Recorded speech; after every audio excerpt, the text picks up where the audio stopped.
Time Dental et votre cabinet dentaire ont le plaisir de vous présenter l'information suivante. Le parodonte. Les caries et les fractures ne sont pas les seules causes de la perte des dents. La maladie parodontale peut aussi en être à l'origine. Mais qu'est-ce que le parodonte? Tout d'abord, quelques rappels anatomiques. La dent se divise en deux parties, une visible avec laquelle nous mastiquons et une partie enfouie dans l'os, la racine. Le parodonte est constitué de 4 tissus qui contribuent à fixer la dent à la mâchoire. Le sément qui recouvre la racine, le ligament qui relie la dent à l'os alvéolaire dans lequel est enfouie la racine et enfin la gencive. La maladie parodontale est une pathologie qui atteint un ou plusieurs de ces tissus. Elle est évolutive. Elle démarre par une inflammation de la gencive, mais dans les cas les plus graves, une chute de l'os alvéolaire se produira et viendra fragiliser la dent.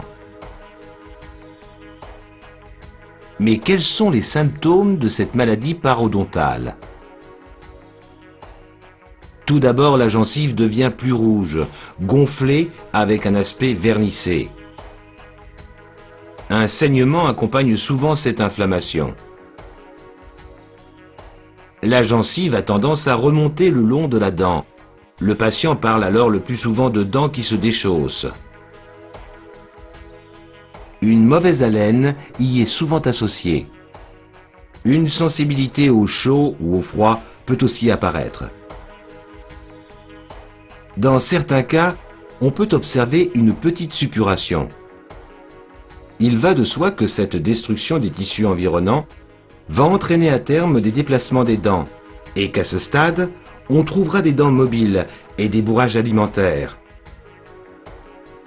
Ceci pourra alors être très douloureux.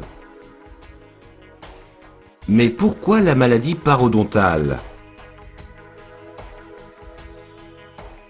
Des bactéries devenant agressives sont à l'origine de ces lésions. La plaque, dépôt blanchâtre essentiellement composé de bactéries, va se déposer sur et sous la gencive.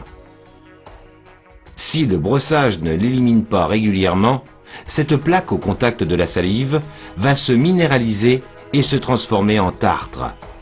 Le processus de destruction des tissus est en route. Il existe des facteurs favorisant l'apparition de cette maladie parodontale.